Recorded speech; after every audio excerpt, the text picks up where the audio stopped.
Welcome to another episode of the Goon Intelligence Sports Podcast Show. Today we're going to be discussing the news of the week. We're going to go over topics with the NBA, the Michael Jordan Last Dance episodes. We're going to go over some of the things that Sean Payton did this week regarding the New Orleans Saints.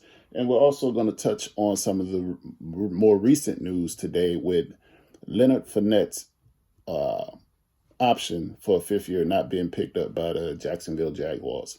So stay tuned. Okay, first we're going to discuss the Last Dance with Michael Jordan and Isaiah Thomas. So the Last Dance has played the first four episodes. They've been very entertaining. Michael Jordan has been cast in the spotlight of what we already knew him to be excellent. Right now, the last two episodes, they've been discussing his battles with the Pistons and how he was able to overcome the adversity of losing to the Pistons and eventually breaking through and accomplishing his dream of winning an NBA championship. So let's get right into it. The Pistons, the bad boy Pistons, let me show some respect. And Isaiah Thomas with Bill Laimbeer, Dennis Rodman, John Sally, Vinny the Microwave Johnson. They were some of the most brutal, punishing players in the league, defensively, mentally, like physically. They wore you down in a 7-game series, and they just basically beat you every game. And the NBA rules allowed them to. Michael Jordan had to get over the hump. As with any NBA player, they're going to experience some adversity. And Michael Jordan had his fair share. For the first 7 years in the league, he couldn't get past the Celtics some years. Some years he couldn't get past the Pistons. Some years he won his second year, he was injured, and he had to will and drag his team kicking and screaming into the playoffs. And he was able to do it. He got some help finally with Scottie Pippen, and his teammates were able to grow better into their roles with Paxson, with Bill Cartwright, and Horace Grant. And he was able to overcome the Detroit Pistons. Now, granted, the Pistons got a little bit old too, and time was on Jordan's side. But my thing is, I want to get into Isaiah Thomas and why I believe Isaiah should just let this go. And Isaiah did it to himself. He did it to himself. As we can see, Jordan was able to become teammates later on in his career with John Sally and Dennis Rodman. Both of them played for those bad boy Pistons and won two of those back-to-back champ. They were on those back-to-back champion teams. And Jordan was able to put his differences to the side and accept them onto his team and get them more championships. Because Dennis didn't win anything in San Antonio. Dennis left Detroit and went to San Antonio for a couple years, where he became more of the defensive rebounding player we know him to be. In Detroit, he was actually an offensive player, but his role in San Antonio changed, and then he was able to be, I believe he was traded to Chicago, and and win 3 more championships. So, what I want to get back into Isaiah, the dream team, and the fact that Isaiah did it to himself. In the All-Star game in 1985, Isaiah Thomas and some co-conspirators, because he couldn't do it by himself, froze Jordan out of the All-Star game. When I say froze, what I mean is they didn't pass him the ball. They wanted to make an example out of him that he would have to earn his way into the hearts of those current NBA players who had basically put the game on their back and was drawing it from television obscurity, because at one time the NBA was not on people's television as we know them to be today. The NBA had a lot of tape delayed games back then, meaning they would play the game at 7 p.m., but they wouldn't show it on television to 2 a.m. And who's watching TV at that time? So a lot of what Jordan, Magic, and Bird did, Isaiah Thomas included, they brought the NBA to the front and brought it to a live television audience with for television purposes and packages, which increased the salary of most NBA players and increased the revenue for most NBA teams. But I don't want to go off on a tangent with that. I want to stick to what I'm saying. So Isaiah froze Jordan out of the game. Strike one. Jordan never forgot it. It's probably what fueled Jordan even more in his rivalries with the Pistons. Then they beat Jordan. They knocked him out of the playoffs.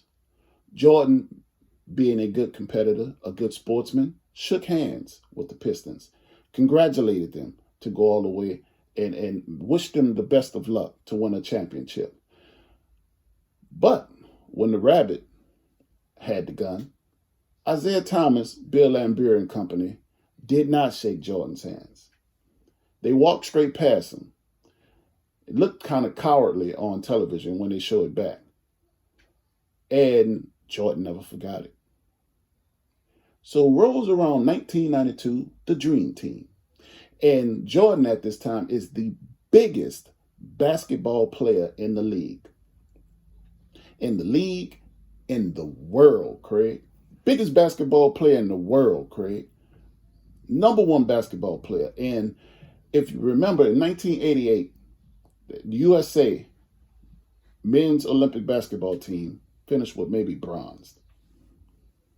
And that's a no-go for America. So the powers that be wanted to put together a redemption team, or, they became known as the Dream Team later on, but they wanted to basically redeem the 1988 Olympic team and put together the best assembled basketball team ever. So what did they do? They had to go get the number one basketball player in the world, Michael Jordan. And Michael Jordan had a stipulation. I'm just going to say stipulation. Once he heard who the team, or who the powers that be wanted to invite to the team, Rod Thorne is his name, wanted to invite onto the team, and one of those names was Isaiah Thomas. I'm more than certain of it. So Jordan played his power chord. If Isaiah's on the team, I'm not on the team. And you want the biggest basketball player on the team. You have to have the biggest basketball player on the team. But you don't necessarily need Isaiah Thomas. So what did Rod Thorne do?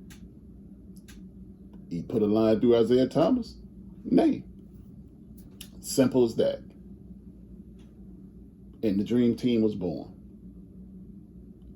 You go out and you get your point guard, John Stockton. Is he better than Isaiah?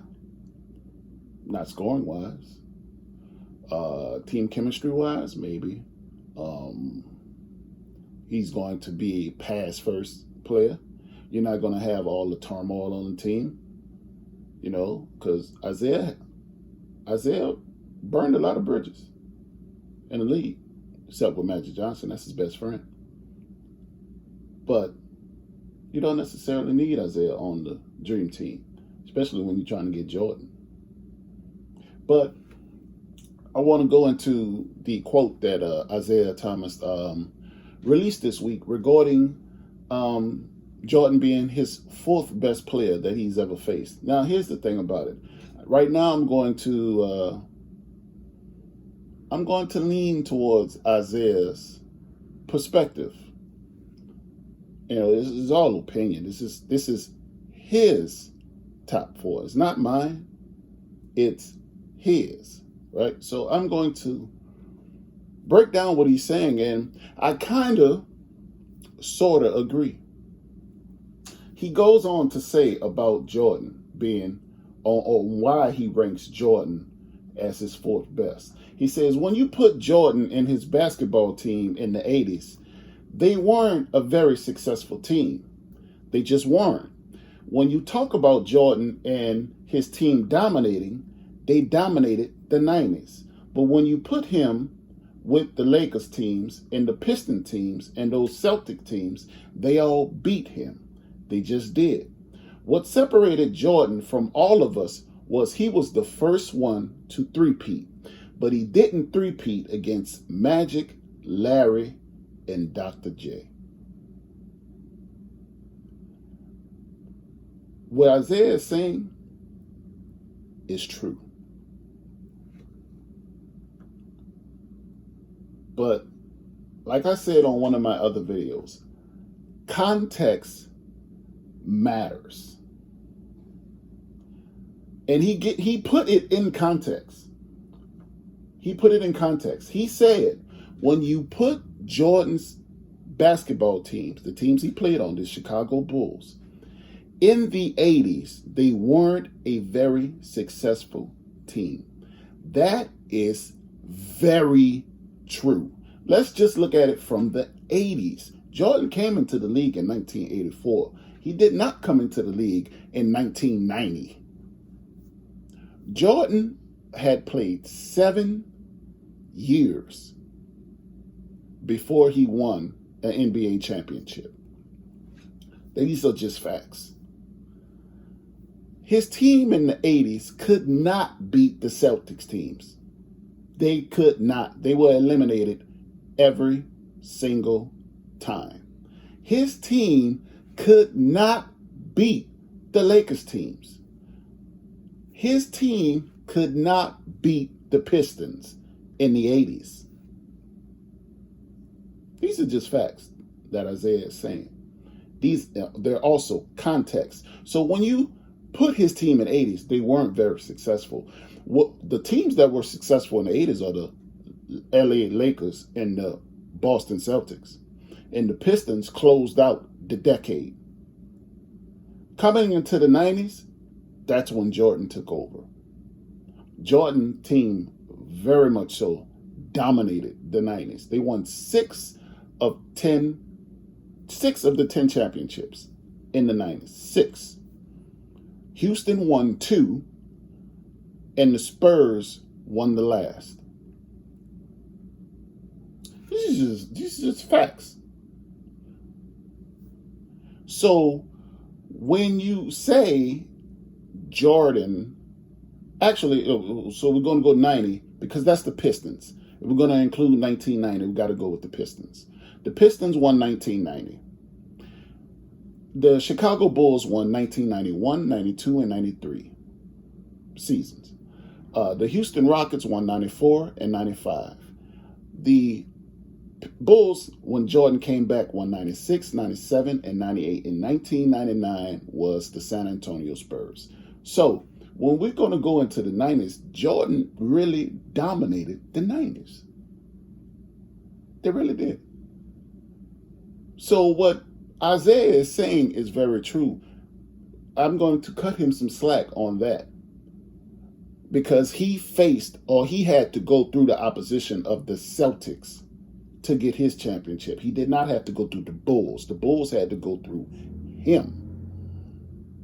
So he's going to rank Kareem, Bird, and Magic above Jordan because that's who he struggled against. He didn't struggle against Jordan. By 1990, 2, 3, and 4, Isaiah was dealing with injuries. His last one, he tore his Achilles, he retired.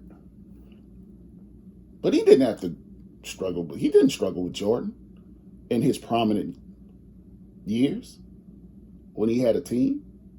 He didn't. He went through him like a hot knife through butter. Jordan struggled with Isaiah, but Jordan also overcame Isaiah. So, I mean, that's what he's saying is very true, and people need to cut Isaiah some slack. Now, I agree with Jordan. If I was Michael Jordan and you've burned me twice and you beat me up in the playoffs, I wouldn't want you on my team either. If I'm Isaiah, I let it go. I did it to myself. I didn't shake his hand. You treat people how you want to be treated. If Isaiah shakes Jordan's hand, I'm more than sure he's on the dream team. Jordan would have probably let go the freezing out of the All-Star game and just chalked it up to old-fashioned hazing, paying dues. But the not shaking my hand thing, when I went out of my way to congratulate you the last 2 years, oh, no. You're not going to do that to me. I'm going to carry the grudge until I make you feel how I felt. Moving right along, I want to go into the New Orleans Saints this week.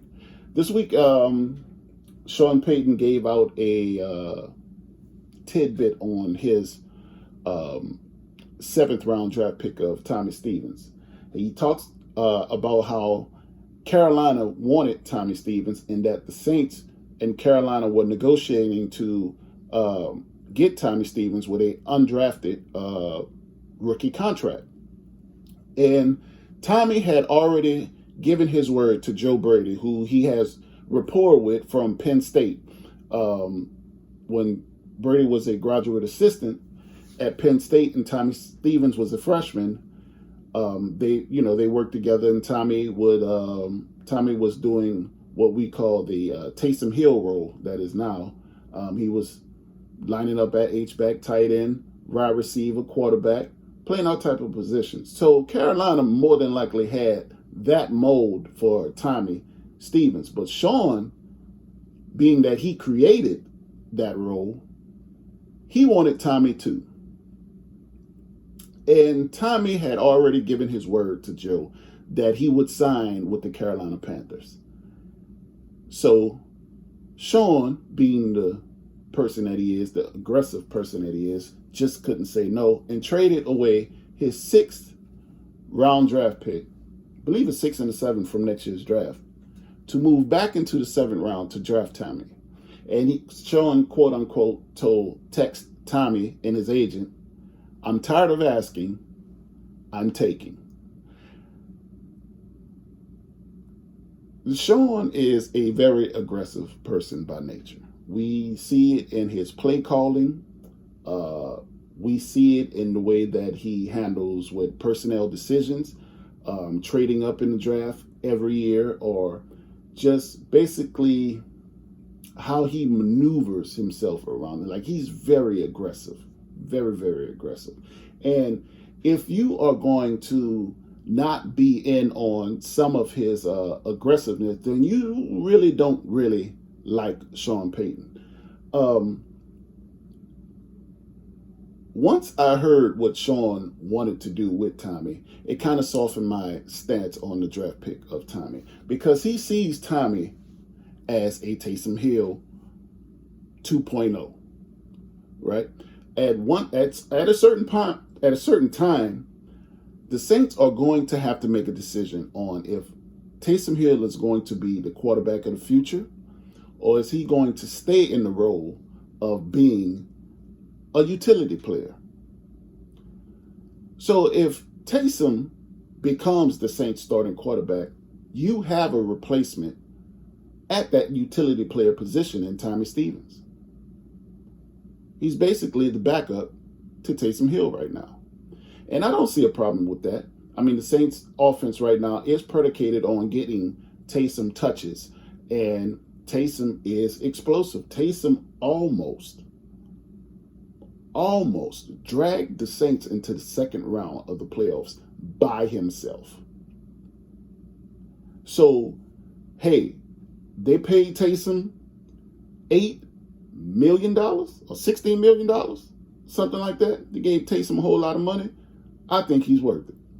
For the simple fact, you have him doing a lot. He returns kicks. He plays wide receiver. He plays quarterback. He lines up in the backfield. He runs down on kickoffs. Pay the man.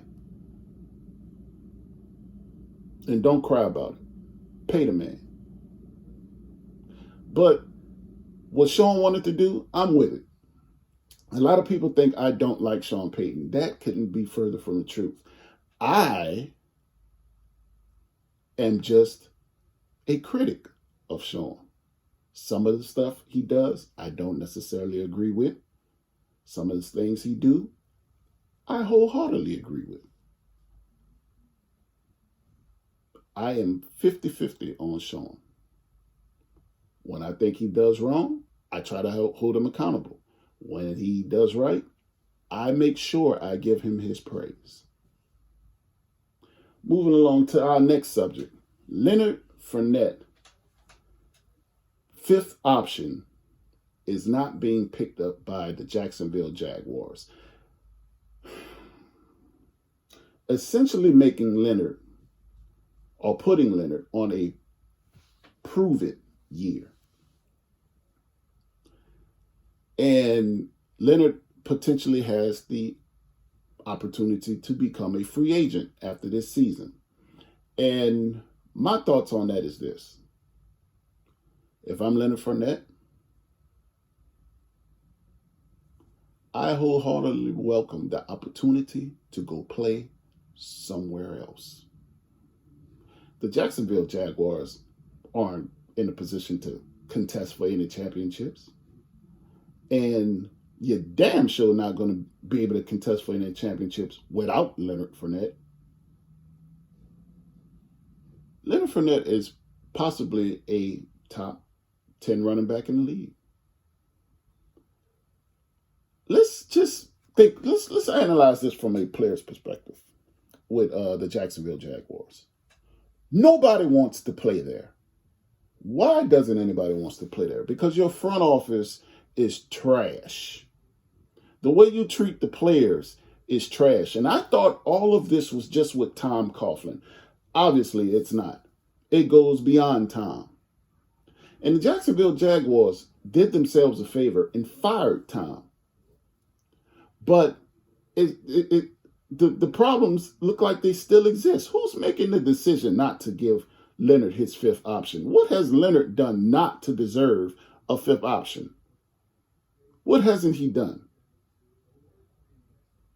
Like, it's just crazy to me that you would make the decision not to give him a fifth option.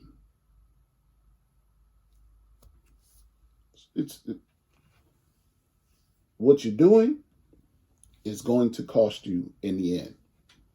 Just plain and simple. Now, you're going to say, oh, we just don't want to pay him that amount of money. We want to negotiate a contract with Leonard.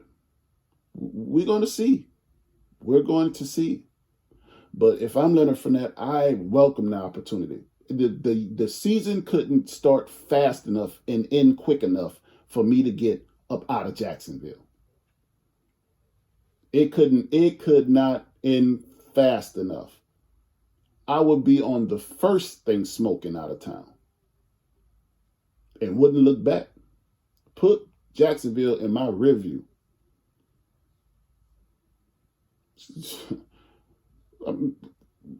Are you crazy? Like Jacksonville's New England or someone with a culture of winning that I want to be a part of. No.